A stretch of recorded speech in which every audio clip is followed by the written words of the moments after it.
Hey y'all, it's your one and only, and I am back with another video.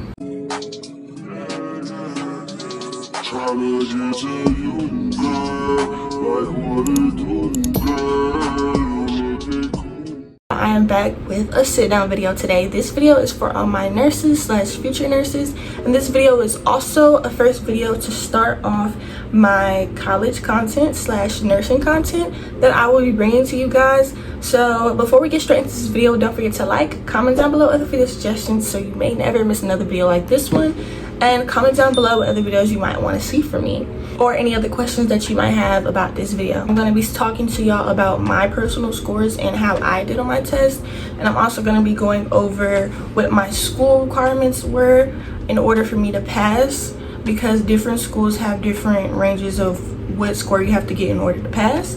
And then I'll be talking to you guys about the study tips and how I studied for it, how I actually took the test. Let's go over all my scores and how I did. I was really actually kind of shocked when I got my scores back. My school's requirement for the test is that we had to make at least a 50% or higher, I believe. Pop it up on the screen about what the actual passing score had to be. But my school and what they require was pretty low compared to other schools. Other schools might want you to get higher scores. It just depends on where you go. I highly suggest doing your research on every school and what it takes to actually get into that school. I made a 64.7. That was my overall score. I wasn't expecting to get no A or 90% or 80%. I just wanted to pass the test and be done, because another thing, they also charge you for the test. If you didn't know, but now you know, my school charged about $40 to take the test. $40 is not that bad compared to $50, $60 that other schools might charge you. At the end of the day, it is a competition on where you're going to be placed, who's getting accepted and who's not. So if somebody's got a higher score than you, you might want to have one of those top scores in order to get in. My reading score was a 71.8%. My English language was a 54.5%, and my math was a 67.6%. For my science, chemistry, and anatomy, like bracket of the test, I made a 31.8%. One thing about taking a test though, I had the luxury of being at home to take my test. If you have the opportunity to go ahead and take your test virtually at the comfort in your own home, I highly recommend that, because as a person with testing PTSD, I do not like testing whatsoever. I get anxiety and it's just not really good. So going into the test, I just was like, I have to be calm. I have to make sure my mind is, I know the material, I know that I got this, and I have to just make sure that my mind is in that mode ready to go. Let's talk about studying and study tips and how I studied for the test. It really depends on how you like to learn. Me personally, I do better with like hands-on learning, or like someone like actually teaching me the material and showing me like how it's supposed to be done. So I'm very hands-on in that manner. Specifically was I watched a whole bunch of YouTube videos, wherever I could find a video. Go watch YouTube, bro. YouTube is there for a reason. The person that I watch on YouTube though that I feel like is the most helpful is Nurse Chunk. She makes sure that she shows examples to you when you are learning a certain topic, whether that's math. She'll give you math examples. Whether it's going over the practice test, take the practice test, y'all. She actually breaks down the practice test with you. Whichever like practice test site you're using, she uses them. Another thing, going into practice test sites, I recommend Mometrics. Mometrics is really good. I don't know if I'm missing another one, but if I'm missing it, then I'll put it on the screen. Please take practice tests. Practice test, practice test, practice test, practice test. That's really what's gonna help you like get comfortable and kind of know what to expect on the test, because you don't want to be bomb rushed and be shell shocked when you get to the test and don't know what's on it. So please take the practice test. It makes it so much easier for when you actually have to sit down and take the test, because you kind of already know what you're getting yourself into in that instance. You kind of already conditioned yourself to be in that mode to know what you're about to take the test about. Also, while you're watching the videos, take notes.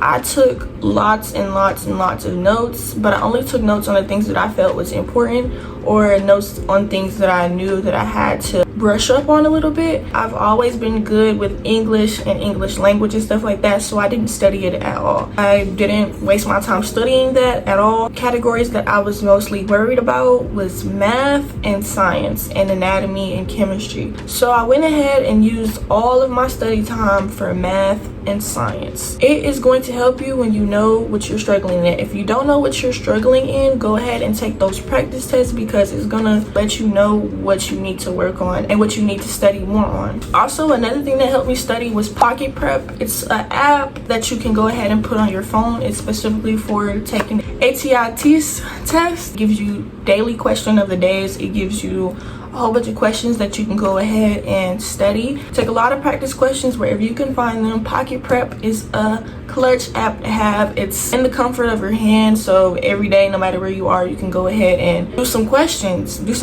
no matter where you are, so that you can always be in that study mode. I didn't spend a whole lot of time studying because I felt like I didn't need to necessarily, but those things that I felt like I had to brush up on. But after I felt like I taught myself what I needed to learn, I went ahead and took the test. Go ahead and take it when you're feeling confident in that moment, because confidence is key. Another thing I recommend when studying is that you have to memorize certain important information. Things like measurement conversions, I went ahead and wrote those down. I have lots and lots of papers, lots and lots of notes. Looking at other people's notes was also very helpful for me. You can also look it up, y'all. Look it up on whatever platform you have to get on. You can look up people's notes and you can actually study their notes as well. That also helped me to create my own notes. And looking over the notes right before you take the test definitely helps as well. The night before I took the test, all I did was study hecka questions, y'all. I was on that Pocket Prep app